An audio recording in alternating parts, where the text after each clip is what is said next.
Hi you guys, thanks so much and welcome back. Beautiful, back out here on the trail. Guess what? It was so cool the other day. Now it got hot and steamy again, but you know what? That's fine. That's not gonna stop us one bit. This is the channel, guys. It checks the boxes for you. I really encourage you, if you haven't gotten your gym shoes on, let's make a commitment to meet up daily for the walk, okay? Feeling better, more energy, better sleep, and most importantly, a fantastic mindset, okay? So I'm out here daily for you guys, as well as for my health and well-being. Before we jump into the content, I want to say a few things. You know, it really touches my heart. About 5 years ago, maybe once or twice a week within the channel, I would hear from someone and they would say, Sheila, I don't understand. You should really have more subscribers. It's just such a fabulous channel. Now, a few years later, I probably get about 10 to a dozen notes, commentary. I heard from someone today, a frustrated subscriber said, I'm gonna call YouTube. I don't know what is going on. You guys, listen to me very carefully. Things are not always what they seem. And sometimes it's not about the numbers. It's not about the quantity. It is about the quality. And what I encourage you to do, stay tuned, enjoy the channel, enjoy these words of encouragement, enjoy the community, and I want you to stick around and bear witness. I want you to bear witness to the hand of God and what He can do in your life and what He can do for a YouTube channel and beyond. I stress things are not always what they seem, and I cannot say it enough. God knows what He's doing. God knows what He's doing. I've got that on good authority. I know I'm in good hands. You guys are in good hands too, and it warms my heart. I take it as a compliment, and I just love you for the advocacy and the passion behind it. But spread the word about the channel. We have many miles to go. And we're grateful for every bit of growth. It's fantastic. So you guys, today I want to really talk to you. This is a nuanced topic. I don't believe it's been dealt with anywhere on YouTube or on the web. It's a very nuanced topic, but I definitely believe that it needs to be discussed. And the title of our video today is Why Perfectionists, why a person who is a perfectionist suffers, why they suffer in relationships. And let me tell you, I got the idea to do this video. Here recently, I had spent a day with a lovely lady who's also a self-described perfectionist in just about every way. She was really struggling with a relationship coming to an end, as well as struggling in relation to her broken relationship with her father. And these things were just dogging her. And we're sitting talking, and I will tell you, doing the work this long, I really do give the Holy Spirit, a lot of bandwidth when I'm working with people, because every situation is different, whether it's I'm in front of an audience or or one-on-one. I give the Holy Spirit that bandwidth. And she was talking, and Holy Spirit, it cut through my spirit. Said, look around. Look at her carpet. Look at her blinds. Look at everything. I started to look around her home, and I will tell you, I noticed it was perfect. Absolutely, you could eat off the floor. The color matches. I really could have been in Better Homes and Gardens magazine. It was absolutely perfect. And then I knew where to go with it. And I asked her, I said, you work hard. You work hard at every single thing, not just how your kitchen looks, your living room, your deck, but you love to have everything just pitch perfect in its right place, everything. She said, Sheila, since I was a kid, I pride myself on it, and sometimes I can't even sleep. I can't rest well unless my house is in perfect order. And so therein was the root. That was the issue of all her problems, where these relationships were concerned. I congratulated her on her beautiful home, her exquisite taste. And for the record, I'll be honest, I love and admire perfectionists, because at their best, perfectionists are here on the planet to remind us of what is possible when we strive for excellence, whether that's raising their children or how they tend to garden. In the spiritual sense, when they're at their best, that is how they serve. They're here as powerful reminders. A perfectionist at his or her worst, it is obsession turned on itself. It's obsession turned on itself. So in this case, her perfectionism had really turned on itself. Why wasn't the water gorgeous? It's beautiful. Had turned on itself where her relationships were concerned. And I made the comment to her. I said, I feel like your challenge, is twofold. Relationships, fixing relationships. It's not like fixing it if you make the wrong carpet selection, or if you make the wrong selection with your blinds, or decorating. It's much more complicated than that. And the reality is, a perfectionist wants everything to be perfect.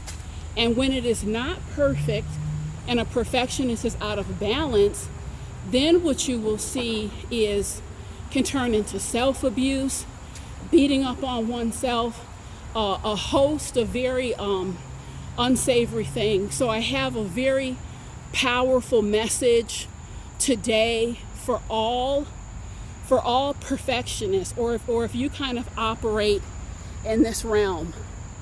To be clear,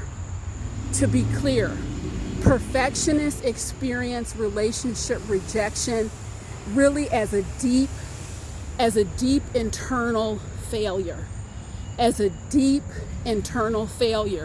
and they are very much driven to keep fixing it. They're very much driven to keep fixing it, even if it's to their detriment. So I want the perfectionists of the world to hear me loud and clear, because you need someone to tell you it is okay. It is okay that every relationship does not work out. I'll repeat that again. It is okay that every relationship does not work out. And you are not here, I'm going to say this very slow, you are not here to perfect for man or woman. You are here to perfect for God. Period. It can get very sticky, and sometimes on our walk, it's very, very easy to forget that.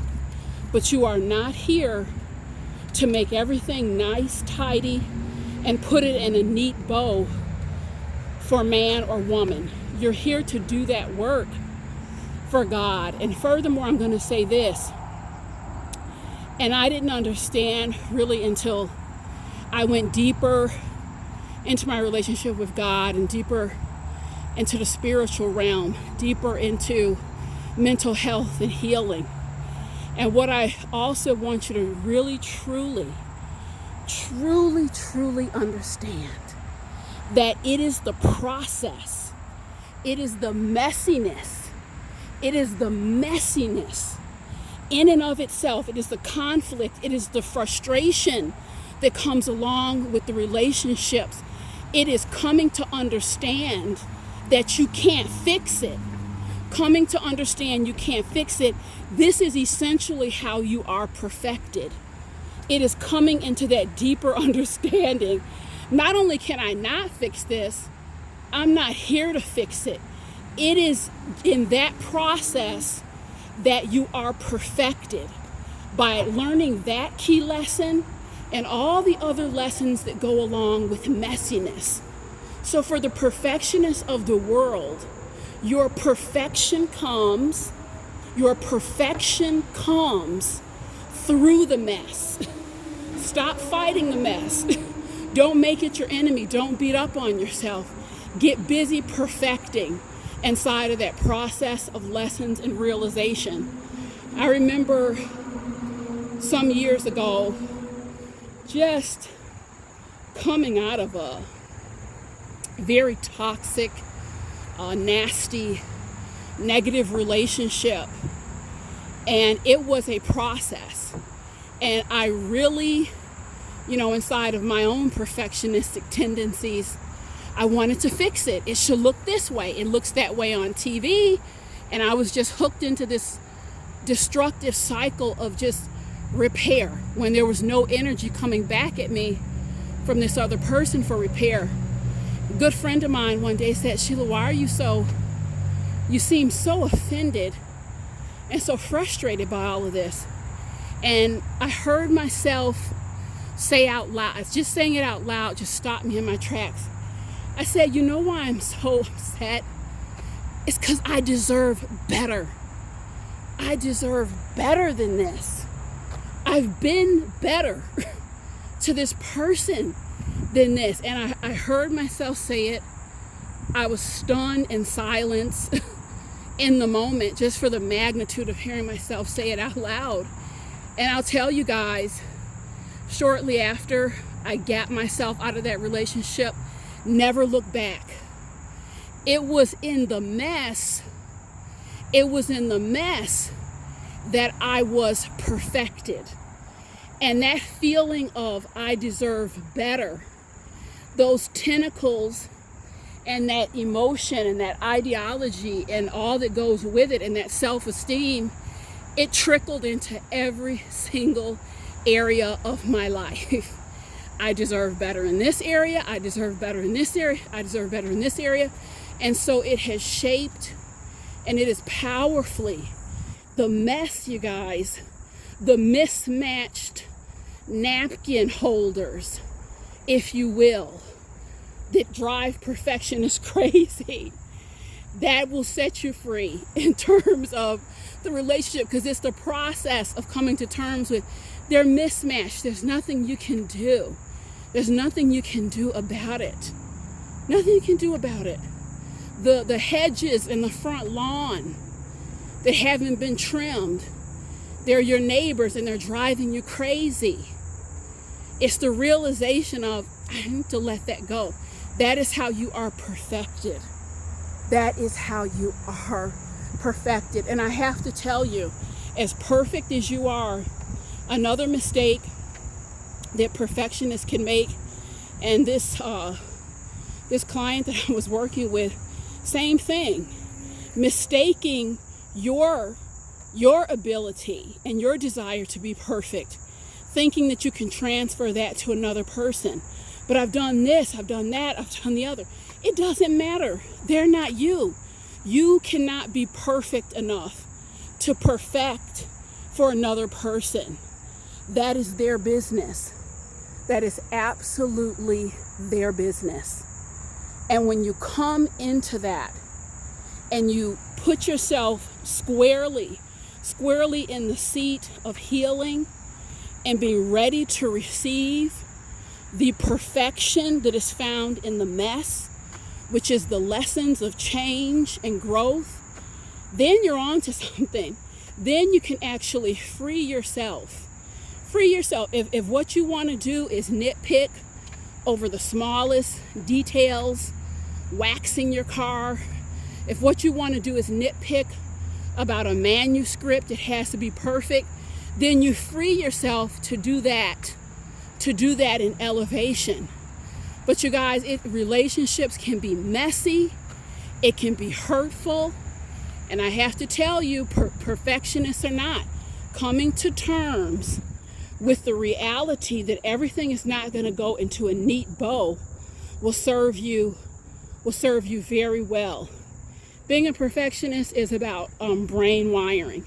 Some people are literally, their brains are wired in a certain way. And part of mental health and taking an elevated walk is being very clear on who you are, your wiring, and doing what you need to do, not just to get along in this world, but to manage who you are, how you think, your process successfully. So I really hope that something I have said has made a difference for you. If you are a perfectionist or if you are not, I am going to perfect this walk with another 3 miles. Even though it's kind of sticky out here, I'm going to finish my miles. I would really encourage you to do the same. Do the same. Huge benefits here, guys. I'll see you soon. Thanks so much.